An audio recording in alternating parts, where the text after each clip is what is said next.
Hey everybody, and happy Socktober. Today's the day. Today, I'm gonna put the ribber on my machine. Not that I'm nervous. Well, yeah, I am nervous, right? The ribber is daunting to people. I mean, I can use my ribber, but yeah. So we're gonna do a 1x1 rib. What we're going to do though, so if anybody follows any of the boards for the cranking, Steve Ashton is a wonderful source of knowledge and he constantly has great information online. So he does a 2-row hung hem. That's what we're going to do. People probably were asking when I did that tiny hung hem, is it stretchy? Yes, that little hung hem is very stretchy, okay? On top of that, after that, we're going to put our ribber on and change every needle and do a 1x1. So I can match this sock, or else I would do a 1x3. But we're not. We're going to do a 1x1. Am I going to finish the whole sock? We're going to see how far we get in time-wise. If not, we're going to stop 10 rows before we start our heel. You'll do a heel. You'll do a foot. Then you will put a toe on. Okay, so if we stop after I change the needles back to cylinder, the video is just going to be real long. We'll see how far we get, all right? What I am not doing in this video, I'm not showing you how to time your ribber, okay? I'm not going to do that. There's a great video on Erlbacher on timing your ribber, and I highly suggest watching that video. If you do not have an Erlbacher, there's probably videos out there for your machine. I don't know the other machines, so I can't even help to answer that. But you do want to time it so it's right. You do want to have the height set correctly. And all that is in your manual, and there's the video. There's a really good video for it. So let's get this started. I should have already had this on. Maybe that would have been better. Uh-oh, what is happening? All right, let's pause. Okay, and we're back.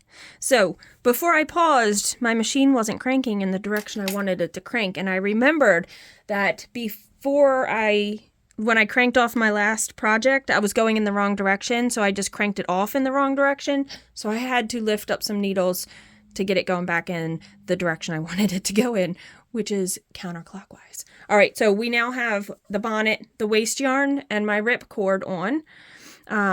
What we're going to do is a 2-row hung hem. So, gosh, I hope I don't have to change yarn in the middle of ribbing, but we might have to. I'm using scrap yarn that I had left over from the tall socks I made in a previous video. This is Patton's Croy. So 1. And technically, once we get around to here is 2, but we're going to stop to start hanging the first stitch. So it is a 2-row hung hem, okay? It wasn't as hard as I thought it was going to be. I don't know why I thought it was going to be hard. The one thing I did realize though, with this 2-row hung hem, I was like, oh, why is everything offset? But then the purl bump that is on the inside is not right below the needle, right? Because they're between the stitches. The purl bump is between the knit stitches on the back side of the fabric. So you just gotta remember when you're hanging it, you're just hanging it to one needle or the other. You want to go to the same direction or else you're going to skip a needle. So we're just going to hang not split the yarn, and we're going to hang every stitch. All right. I know we've done a few hung hems. I'm going to attempt to do an E-wrap cast on also with the ribbing, show you guys that. I feel like we've shown enough cranking of legs and heels and toes that people can go back to previous videos if need be to... Sorry, did I hit that with my head? We can go back to previous videos to see heels and toes and seeing the ribbing. I mean, so once the ribber is on, you're not seeing a whole lot. Just remember that. Okay, so we talked about not wanting to, I'm not going to show you the aspects of timing the machine. It's a lot to go into that. And I'll link the Erlbacher video down below because it is a really good video for just that. The one thing with the ribber, so you have a fin that's in here, like a knot, I don't know what they call that. There's a fin on the ribber that goes down in your machine, and that fin hits right here on that. I don't know what they call that. I apologize. I don't know all the terms sometimes. And that's what stops your ribber dial from going in circles. So you have to have your fin. I'm going to keep hitting that with my head, aren't I? I have it set a little bit different today. Yeah, that's right. Okay.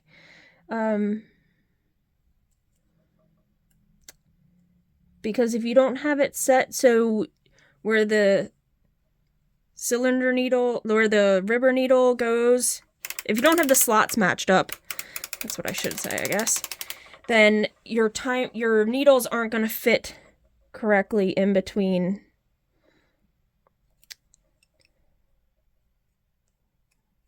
Like they should be exactly where you take the cylinder needle out. The ribber needle should be right on top of that space. Because that gives a even tension, and you have to have the timing. I can't remember, it's like the way the yarn is going into the hooks and pulling. It's a complicated process. And I am not one to explain it. So, and also when you're cranking, I've seen some people crank fairly fast while ribbing with the ribber on.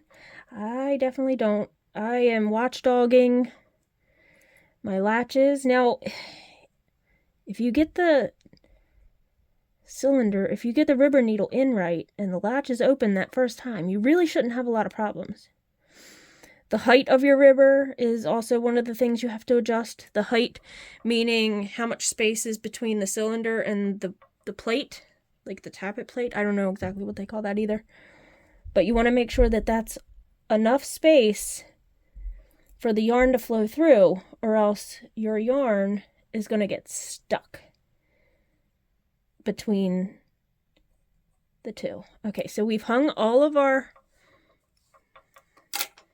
hung hem. I'm going to do one full more row, and then I'm going to put my ribber on. And we got to move some needles around back here. Well, my extra needles. Okay, so one full row to knit all the double stitches. And then have this in the front so we can transfer cylinder needles and ribber needles. So I keep mine in little containers like that. And it's helpful to have it. Now these will have oil on them, so you're going to have oil on your hands. I usually have a rag. I have a rag underneath of my ribber here, so I'll use that one. I'll just put that on my legs. Because when you're transferring, you're gonna get some oil on your hands. Okay. So your ribber, this is the fin I'm talking about. And this is adjusted using these screws. Okay. The height is adjusted using this and this. This is just the height of where it sits in your cylinder. Of where it sits, yeah, on top of your thing. So, if I knew all the terms, it would probably be better. So, I marked it. So this purple here hits right above the needle I want it to hit in the front for my fin to be correct. Okay? Now this is what pushes this plate around. The needles go in here, and this pushes your ribber needles in and out. This is your in-out lever. So right now it's in the in position because I want them to be in work. This adjusts your stitch length. I'm not adjusting any of this stuff. So this goes back in behind this right here. And I'm able to start manipulating these needles first. Okay, so these are the first needles I'm going to start manipulating. So that's why I always stop here, because I want to start moving these. All right, we've talked about this spring on the side.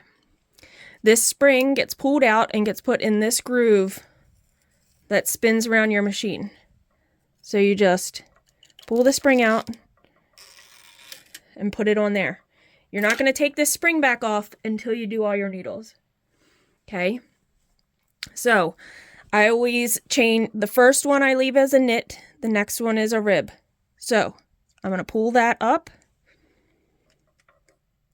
Take the butt out from behind the spring. If it was not as far over, it would be easier to pull that out. Your cylinder needle, you want to make, or your ribber needle, you want to catch your stitch. Make sure the latch is open. Now I want to make sure that's in the right slot, which it's not, because I had moved my plate a little. So you want to push your plate against the fin, and it's going to go in there. So they're going to line up. Okay?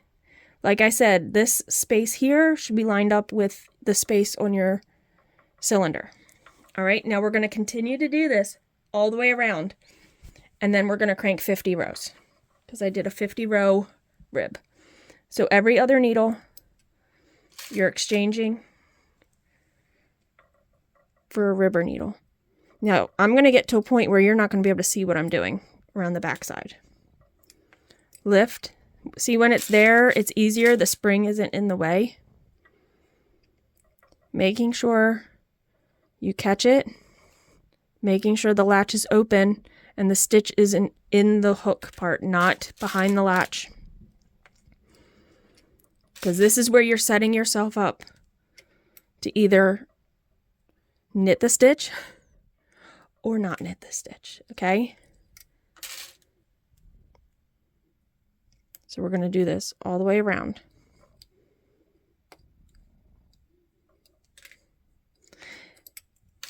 There may be an easier way. I might be doing it a harder way. I don't know. This is the way I do it. Lifting it, sliding it in. Once I get too far around, you're not going to be able to see much. And I'm reaching around, trying not to hit the camera. Because once these butts of these needles go in here, they're going to go into work. Okay?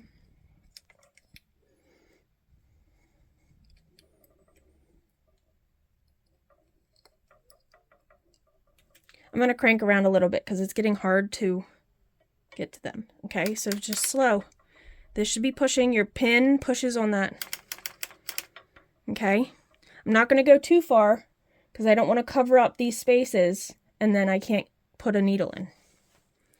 Alright, so every other. The spring was still on the holder. I don't know what that's called. Holds the spring.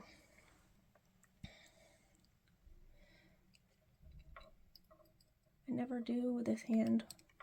Why am I doing it now? I don't know. Let's try to do it the way I normally do it, without being in the way. Man, I'm making this awkward. And I dropped it.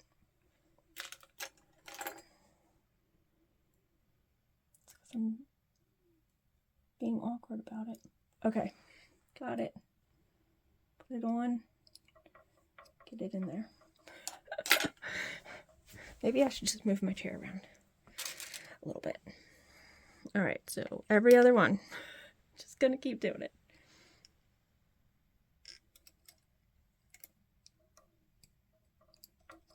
And I know my hands are probably gonna, well, the machine is just in the way now. So I apologize. I'm not gonna keep moving the camera around. You get the idea from the first one, the first couple you've seen, and you'll see a few more as we get around. Once you can't get further, you just crank around very slowly, watching to make sure your latches catch. Now, if they don't catch on that first pass, you're pretty much starting over. I mean, honestly, I've started over many a times with ribbing. You can try to fix it if it drops like midway and then you take your cylinder off. Also, I've only done a heel once with the ribber on, meaning you would leave your ribber on, you would change out your needles to do your heel, and this would be out of work and all these would still be like half-half. I'm going to crank forward. The timing is these should be closing at a certain rate as these are opening to catch. See how the yarn's going right into that? It's going right into that ribber needle. All right, there we go. Now we're over here. Can you see over here? Oh, you can kind of see over here. All right. I can normally only have to crank forward like 3 times.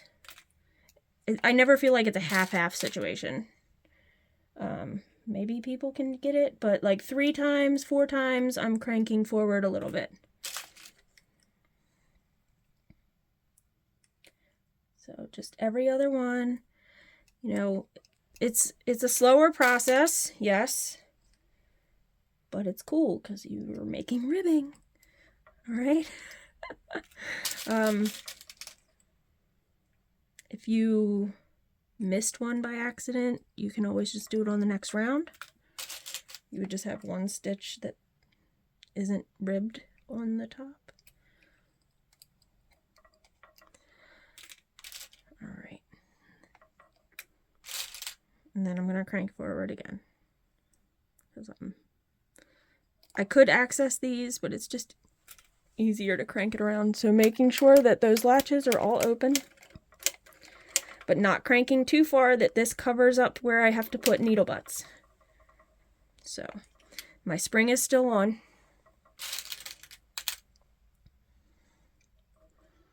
This side's always the easy side for me. So I lift it up and out. I pull it out a little like that. I put it on the other one. And you just want it to be in front of the latch, in the hook, and the latch has to be, you know, you want it to be open.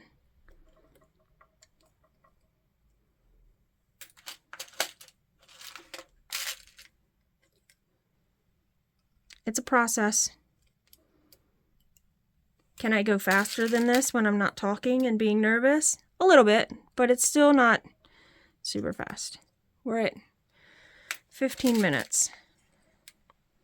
Can I do it in about 10 to 12? Sometimes. Just depends. Okay. I'm going to reset my counter now and put it to 1 because this would be the first row. This one I can kind of get to, but we're going to crank around a little bit.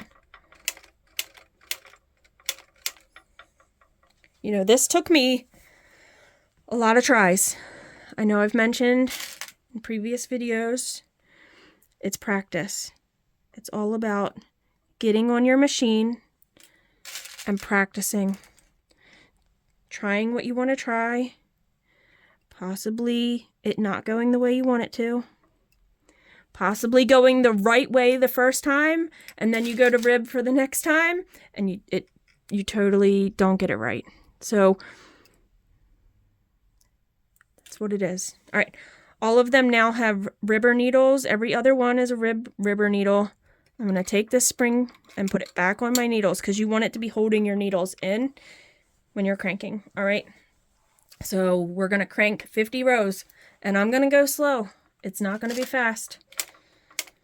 And I'm watching each, I'm attempting to watch each needle as I go around.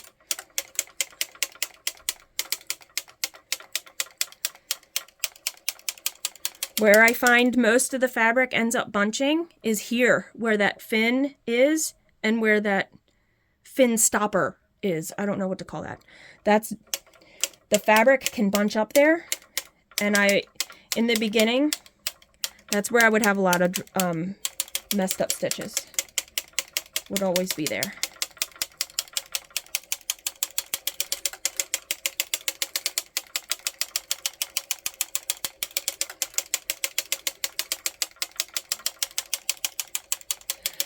Also, a lot of times if I am not paying attention, it's these back stitches that I'm missing, that I'm not seeing. Now, if you're going slow, you don't want to go too slow because you don't want like jerky cranking motions. You want it to be smooth as possible. It's going to be helpful in making it go around. We're at 12. I might cut some of this out just to make the video shorter. But I haven't really done a whole lot of that. I've shown you guys pretty much everything. Except for in this video, I cut out the putting the cast-on bonnet on. And I might cut out the rest of the sock because we've done a lot of that.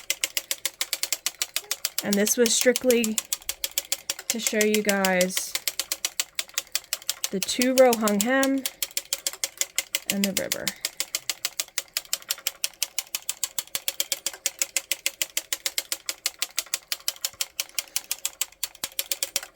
Man, wouldn't it be embarrassing if there was a stitch on the camera side that I'm just not seeing and it's been dropped the whole time? Well, it's not embarrassing. It is what it is. And this should be smooth. It should be not frustrating. So getting the timer on the ribbing is so important.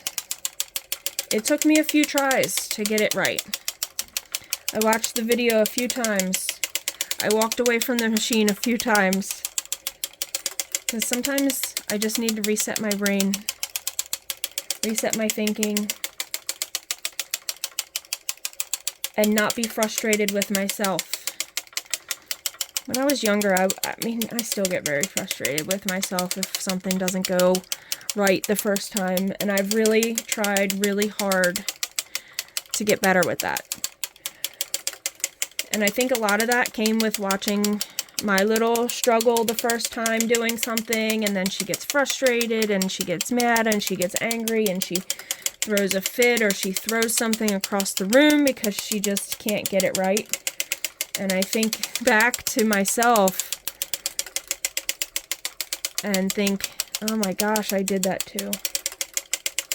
I was angry because I couldn't, you know, get my ribber to work, or I kept dropping stitches on the heels in the corners. I mean,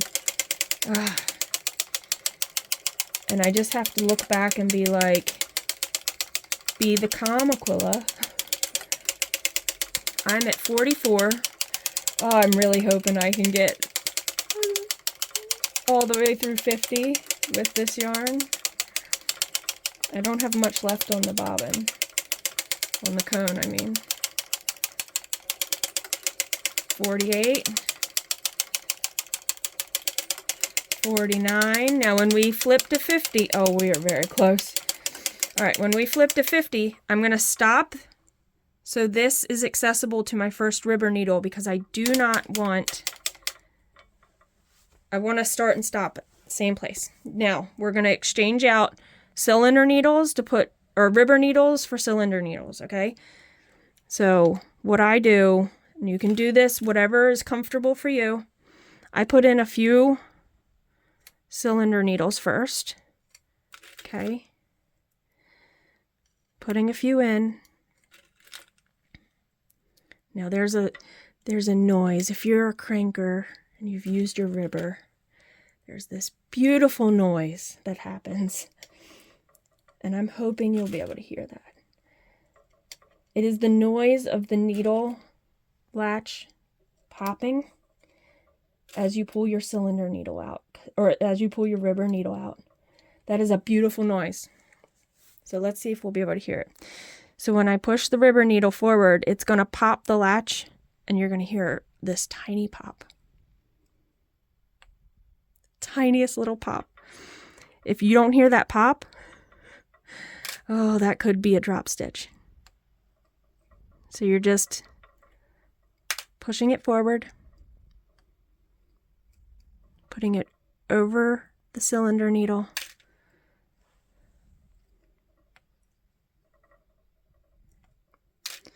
I've dropped one of these before too, and that is so frustrating.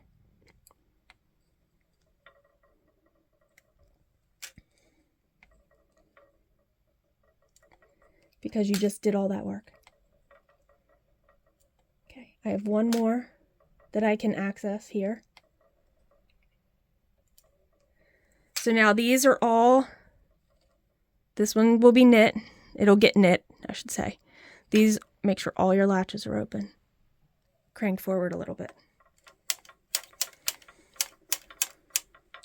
Making sure you don't cover up your needle butts that you need to take out, okay? Because then you won't be able to access. You could do it on the next round. If you do miss one, or you go past it, don't worry.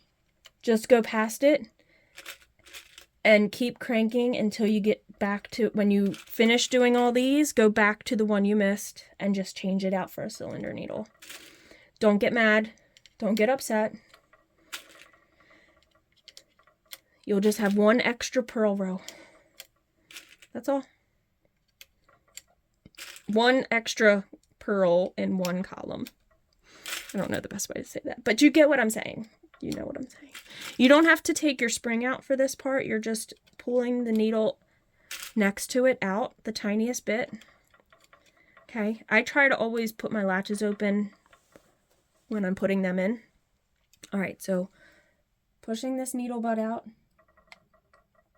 transferring it on.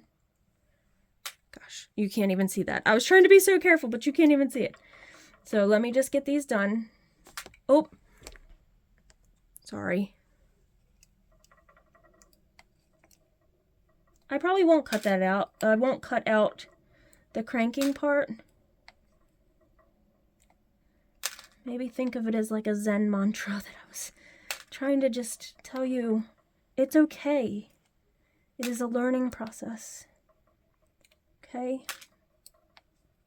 I know these machines are really expensive, and it can be really frustrating because you spent all this money. Open latches, I'm just checking. I'm going to crank this around till I get to this next accessible needle.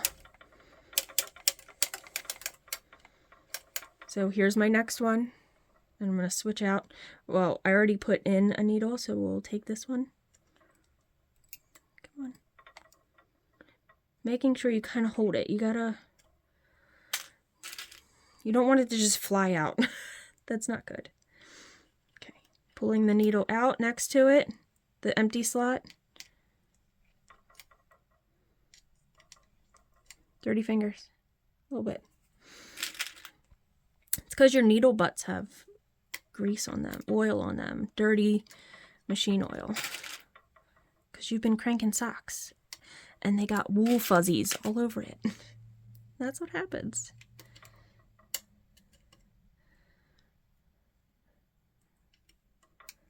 That's why I like having a cloth or something. I also keep baby wipes at my station in case anybody's curious. I keep baby wipes down here. So when I am done and I want to have a better clean, if I'm using, I sometimes actually go wash my hands, but if you are using a lighter colored yarn, you might want to, before you're touching it, you might want to go wash your hands because it will stain. I've had it stain before on a very light colored yarn. Just pop. That pop. That pop is the best noise when you're doing your ribbing. I mean, I guess the aha moment is when you open it, but open latches. I only got 3 more left. Let's put the cylinder needles in.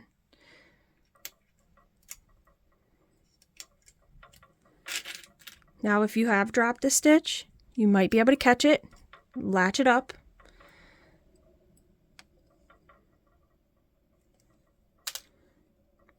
And you might not. And you might have to start over. All right. I always like to go all the way around till my thing is back over here, but that's just me. So all my latches are open. Okay, ready? Ready to take it off? Ah, it's that shining moment. All right. So that looks pretty good. I don't see any problems down further because sometimes a needle will fix itself. So you may drop it, but it may catch the yarn and fix itself, and you'll have ribbing up here, but you would miss something down there. It happens. I'm not gonna lie, it happens. Okay, I'm gonna move those over. I'm gonna have to change my yarn, but I did 10 rows. You always, if you're doing ribbing, you want to do like a pre-heel. So that's considered like a few rows before you start doing your heel decreases, okay? So we're just going to go to 60, but I am going to have to change my yarn, which I knew that. I knew I was going to eventually.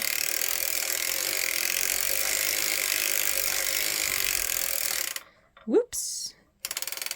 Came flying off. All right. So we're going to do the faux Russian join. I call it a faux Russian join because it's not quite the Russian join. Okay. Catch it. And I have another thing to put on. So I think I'm going to stop here. This is a good 20-some minute video. And you would just crank around until you're ready to do your heel. I did 10 rows on that sock. It didn't look so bad. You can do less, you can do more. Aesthetically, whatever you want for your sock. And I'm going to be at 60 on my next stop. So I will take this off. I'm going to finish this sock. I'll take it off. Well, you guys seen the other one. Do you really need me to take this one off? I don't think you do. I think you've seen it. I think you've seen what it looks like since I pre-tested it. You can see it's nice and stretchy. It looks beautiful. Down here. Boop, boop. All right. So I hope that anybody that may have been afraid of the ribber will give it a try. It's not so scary. It's really not. You have to get over that hump. Just get over it and just do it. So, all right. Well, happy ribbing and happy cranking, y'all. Until I see you in the next video. Happy Socktober.